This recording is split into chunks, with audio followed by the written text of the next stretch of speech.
morning and welcome to the Global LTV Press Review for today, the 17th of October 2024. Today's review begins in Ghana with a business analyst shaping economic decisions. ADB recovers over 500 million Ghana cedis NPLs in 9 months. As banks' risk management practice improves, the Agricultural Development Bank ADP PLC, as part of its 2-year corporate strategy, embarked on an aggressive recovery exercise, leading to the successful recovery of over 500 million Ghana cedis non-performing loans in just 9 months. The actual total amount recovered from January to September 2024 stands at 514,999,000 Ghana cedis. The story continues on page 3 of the newspaper. Next up in Ghana is the National Enquirer. Political violence ahead of 2024 poll speaks out. Mahama urges chiefs. The National Democratic Congress flag bearer John Mahama has urged Ghana's traditional leaders to take a strong stand against political violence as the country approaches the December 2024 elections. The rest of the story can be read on page 4 of the paper.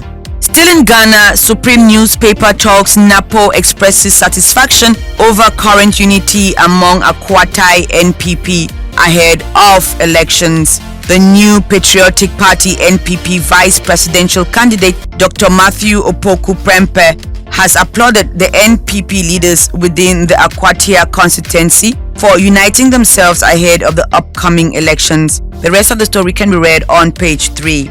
From Ghana, we take you over to the Republic of Cameroon with the Cameroon Insider, a bi-weekly newspaper. Starts up with rebuilding far north, northwest and southwest. UNDP supports new resources mobilization efforts. The director of the Regional Services Center for Africa at the United Nations Development Programme, Matthias Zana Nabi, and Prime Minister Dr. Joseph Dion Gute held a high-level discussion this Tuesday, October 15 in Yaoundé, during which they revived or reviewed reconstruction efforts in the 3 crisis-hit regions of the country and how to mobilize additional resources and establish new useful partnerships. The story continues on page 3 of the paper. Still with Cameroon Insider, Cameroon celebrates rural women import substitution catalyst. The Minister of Women's Empowerment and the Family, Marie-Thérèse Abeno-Ondwa-Obama, presided over the celebration of the 29th International Day of Rural Women in Kolandom, South Region on Tuesday, October 15. Speaking during the event, Professor Abena-Ondwa lauded the rural women's vital role in climate resilience and their constant efforts in making the government's import substitution policy a reality. And lastly, from the Cameroon Insider, Francis Ngannou re-enters the octagon. The Cameroonian MMA fighter faces Brazilian Renan Ferreira on Saturday in Riyadh, Saudi Arabia for the PFL World Heavyweight Belt. Story continues on page 15 of this paper. Finally, in Cameroon, we take a look at health news. English Daily Health News with menstrual health awareness. GU firm raises awareness and donates sanitary pads to girls and women in Limbe in a major step towards improving menstrual health awareness. This story continues on page 3 of that same paper. From Cameroon, we take you over to Nigeria, opening with The Punch. Reps warn of unrest as federal government labor meeting deadlock.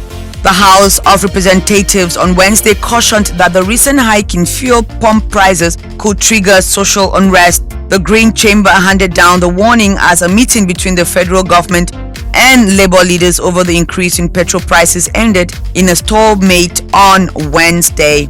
From The Punch, we look at the Vanguard with FG Labour agree on how to crash transport fares, food prices. The federal government and organized labor yesterday agreed on modalities to crash transport fare and prices of essential commodities, especially foodstuffs.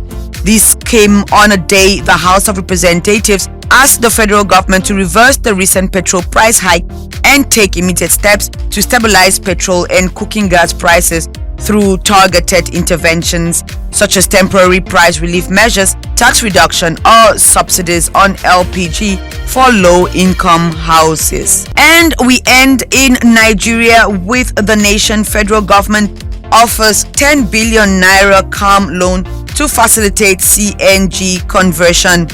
Nigerians wishing to convert their vehicle to gas-powered engines now have access to credit facilities. Those intending to diversify to solar energy will also benefit from the new arrangement by the federal government. A 10 billion naira credit access for light and mobility fund was inaugurated yesterday in Abuja. We end today's press review with international front page. China daily talks. Fujian urged to lead modernization. President stresses provinces' role in driving innovation and opening up. President Xi Jinping has urged Fujian province to further deepen reform and promote high-quality development in all aspects in a bid to play a pioneering role in the country's modernization drive. And ladies and gentlemen, this brings us to the end of today's session of the press review here on Global LTV. Thank you for staying tuned to this channel and stay blessed.